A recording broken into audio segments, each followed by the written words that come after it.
Kissinger, The New World Order and Isolationism. Kant, The Old World Order and Globalisation. By the beginning of the last decade of the 20th century, Wilsonianism seemed triumphant. The communist ideological and Soviet geopolitical challenges had been overcome simultaneously. The objective of moral opposition to communism had merged with the geopolitical task of resisting Soviet expansionism. Kissinger, 1994. The absence of both an overriding ideological or strategic threat frees nations to pursue policies based increasingly on their national interest. In an international system characterized by perhaps 5 or 6 major powers and a multiplicity of smaller states, order will have to emerge much as it did in past centuries from a reconciliation and balancing of competing national interests. Kissinger, 1994.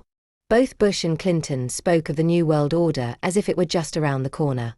In fact, it is still in a period of gestation, and its final form will not be visible until well into the next century. Partly an extension of the past, and partly unprecedented, the New World Order, like those which it succeeds, will emerge as an answer to 3 questions. What are the basic units of the international order? What are their means of interacting? What are the goals on behalf of which they interact? Kissinger, 1994. Kissinger's book on diplomacy is one of the best works written on the subject because it implicitly acknowledges a political and ethical philosophy which is conspicuous by its absence in many other similar works. Kissinger is correct in his formulation of his 3 questions, but he pays scant attention to perhaps the 2 political events of the 20th century which may answer his question concerning the basic unit of international order, namely the formation of the United Nations and the European Peace Project.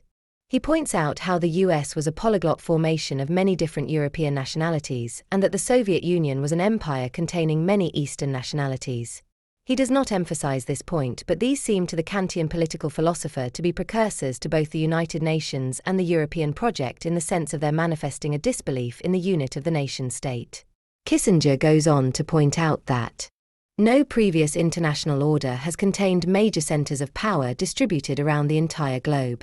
Nor had statesmen ever been obliged to conduct diplomacy in an environment where events can be experienced instantaneously and simultaneously by leaders and their publics. Kissinger, 1994. Kissinger then asks the Aristotelian and Kantian question, on what principle shall the New World Order be organized? His answer is unfortunately narrow and suburban. Can Wilsonian concepts like enlarging democracy serve as the principal guides to American foreign policy and as replacement for the Cold War strategy of containment? Clearly, these concepts have been neither an unqualified success nor an unqualified failure. Some of the finest acts of 20th century diplomacy had their roots in the idealism of Woodrow Wilson. The Marshall Plan, the brave commitment to containing communism, defense of the freedom of Western Europe, and even the ill-fated League of Nations and its latest incarnation, the United Nations. Kissinger, 1994. It is clear from these quotes that Kissinger does not place any faith in any unit of international order which does not naturally grow out of the historical units of the nation-state. He points to America's victory in the Cold War but simultaneously reflects on the fact that their power to influence has decreased and regretfully and nostalgically reminisces on Wilson's desire for universal collective security. Kant had pointed out at the end of the 18th century that this would not be possible without an organization like the UN. In the absence of a potentially dominating power, the principal nations do not view threats to the peace in the same way. Nor are they willing to run the same risks in overcoming those threats they do not recognize.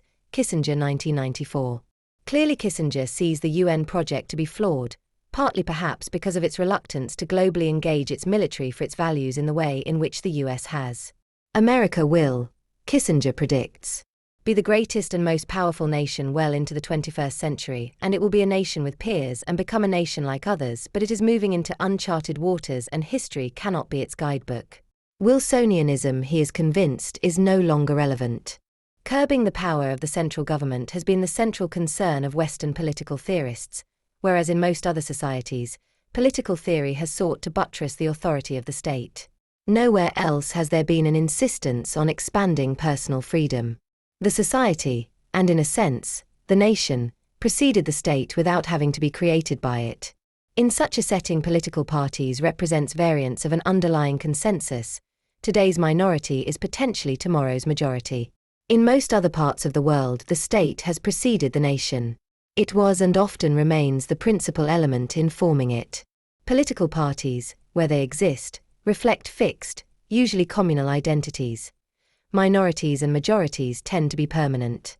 In such societies, the political process is about domination, not alternation in office, which takes place, if at all, by coups rather than constitutional procedures. Kissinger, 1994. Kissinger goes on to say that our Western democracies presuppose a consensus on values. In America, the single most important value is freedom to live as one wishes.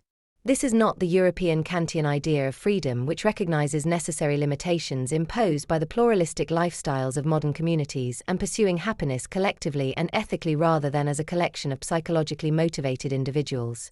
Kantian reflection on the universal values is required for our collective projects arrived at by a universal ethical theory. This way of thinking has always been ambiguously regarded in the US, especially in those historical instances where it is clear that leaders have very often put American interests first and human rights second. It remains to be seen what will happen if Kissinger's prediction actualizes itself, if, that is, America finds itself in a world of equally powerful peers.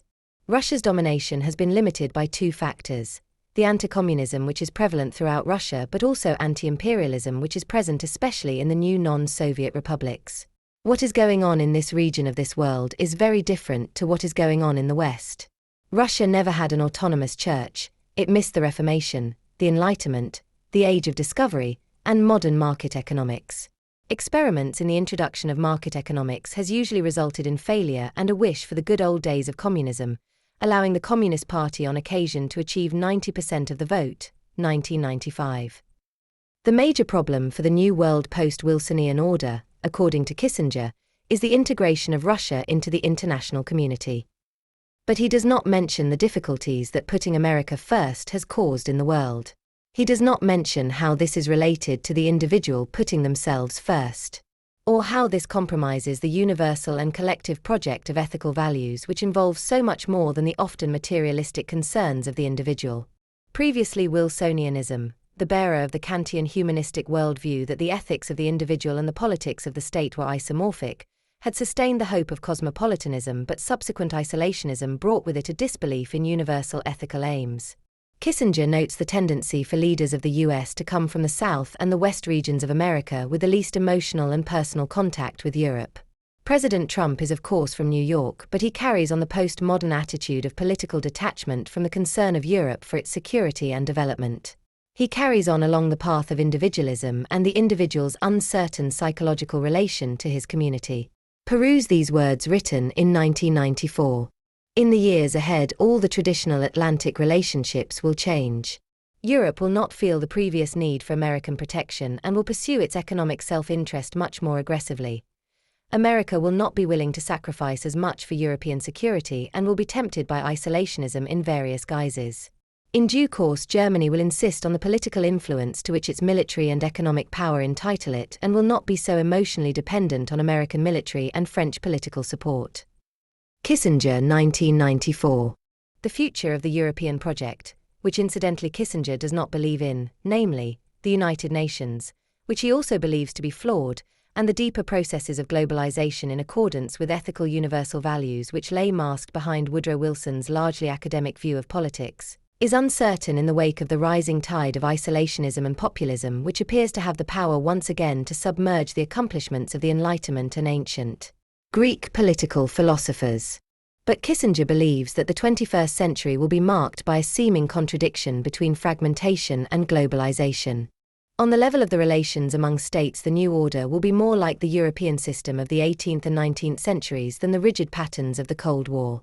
It will contain at least 6 major powers: the US, Europe, China, Japan, Russia and possibly India, as well as a multiplicity of medium-sized and smaller countries.